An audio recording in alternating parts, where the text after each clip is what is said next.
Hola chicos, ¿cómo están? Yo soy el profesor Iván Mendoza y hoy día vamos a ver la clase de análisis vectorial que tiene como tema referente a los vectores. Ya en clases pasadas vimos acerca de las magnitudes vectoriales, que justamente son estas magnitudes que tienen un vector asociado.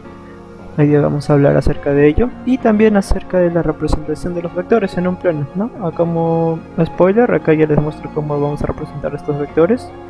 ¿No? Básicamente son flechitas que están en un plano. Vamos a ver algunos de sus componentes, su clasificación, que también es importante, y las operaciones que podemos realizar con estos vectores. Justamente acá hay una que es la operación de la suma de vectores. Bien, vamos a comenzar.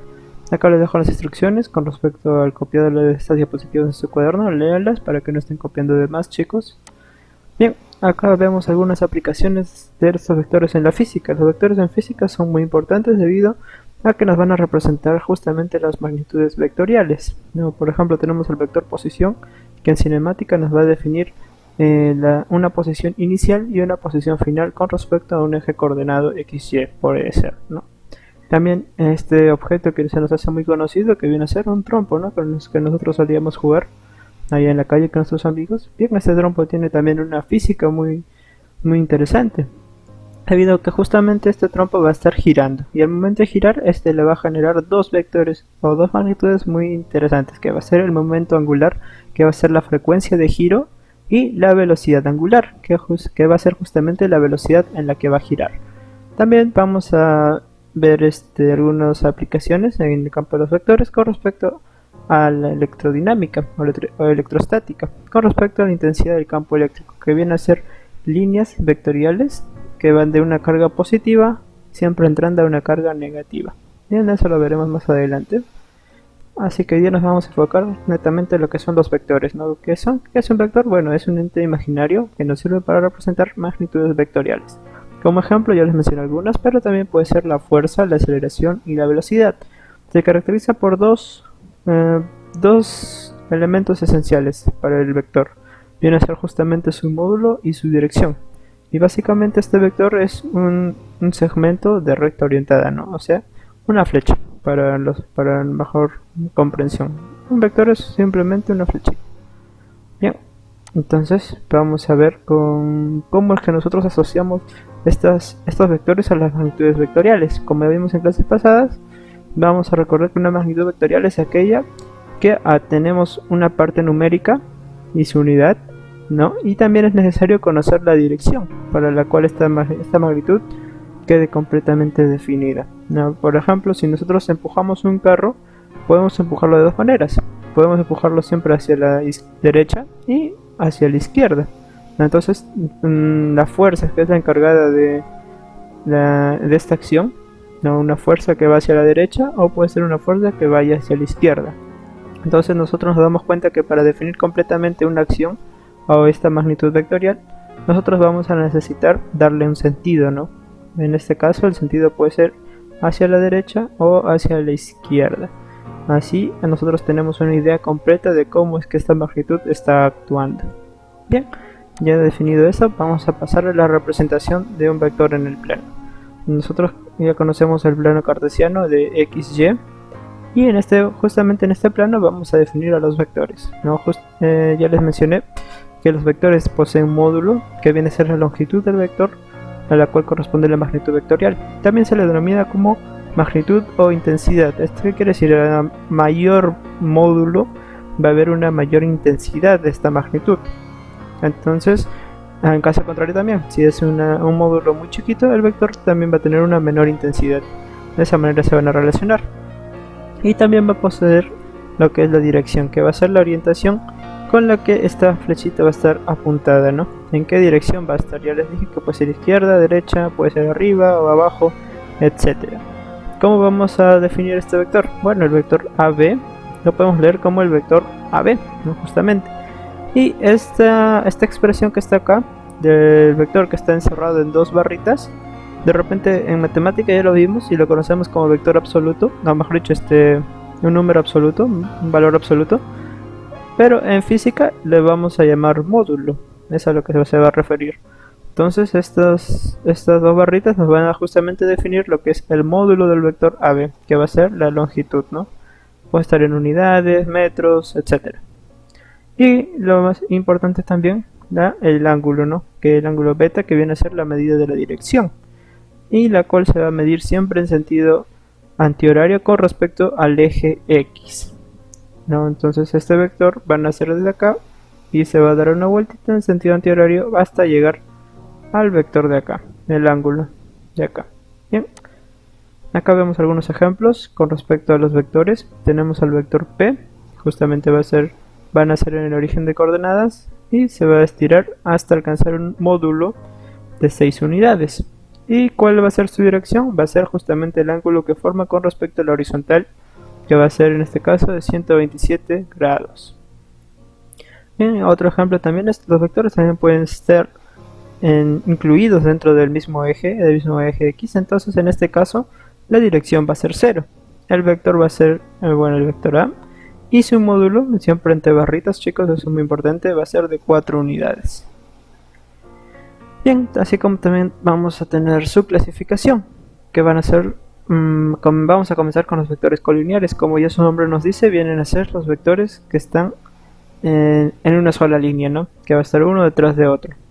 Pero esto es muy importante también, que estos vectores pueden tener tanto en la misma dirección como en dirección contraria. Por ejemplo, los vectores AC están yendo en una misma dirección, en este caso hacia la derecha, pero el vector B está yendo hacia la izquierda. Sin embargo, se encuentran en la misma línea y por eso lo vamos a denominar vectores colineares. También tenemos a los vectores coplanares, que se van a hacer así debido a que se encuentran en un mismo plano, ¿no? En un plano puede ser X y de 2 dimensiones, en este caso puede ser también en un plano de 3 dimensiones, etc. Y también a los vectores concurrentes. Estos vectores concurrentes se les dice así porque concurren o coinciden en un mismo punto, ¿no?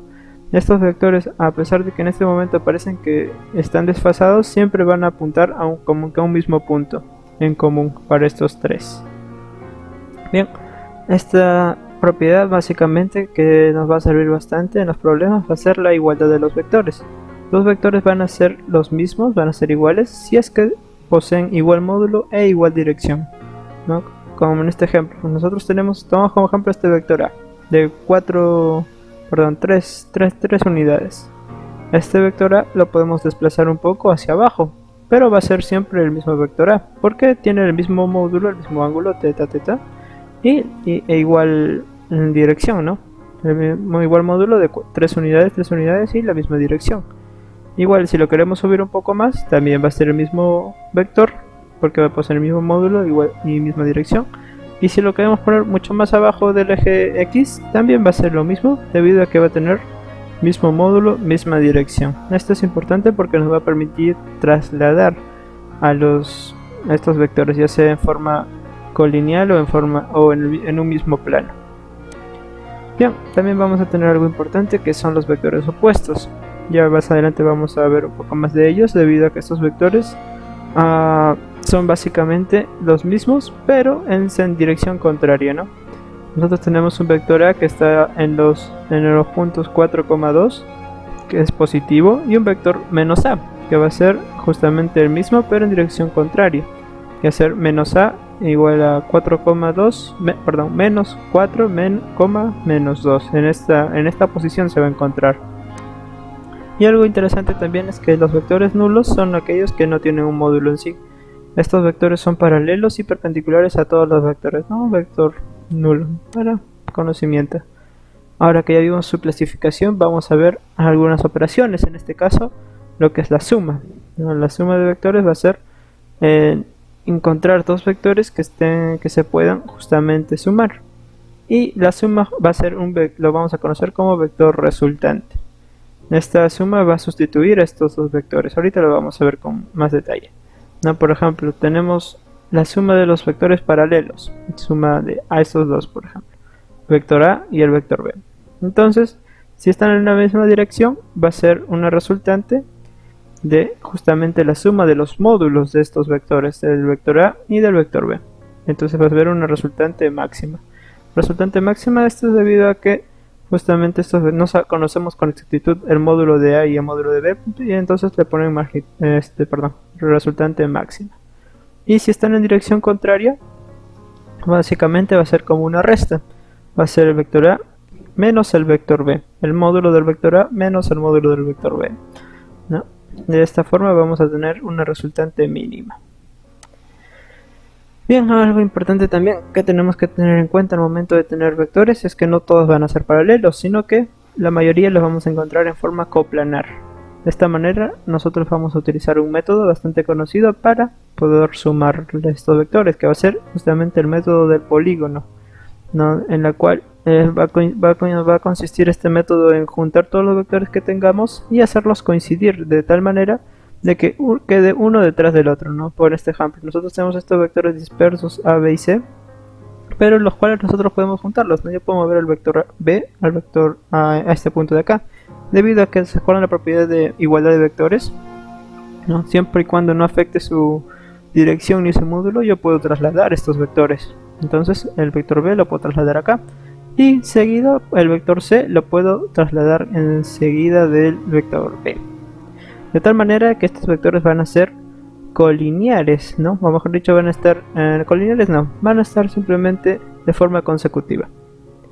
Entonces, al momento de estar en forma consecutiva, si yo quiero sumar, si yo quiero saber la resultante de estos vectores, lo puedo hacer uniendo la parte inicial de donde estoy partiendo hasta la parte final. Justamente esa unión, esa línea, ese vector que nos va a resultar va a ser justamente el vector resultante, va a ser A, B y C. Y este vector resultante indica la suma de estos tres vectores. Y justamente este vector va a reemplazar a estos tres vectores en un solo vector, el vector R.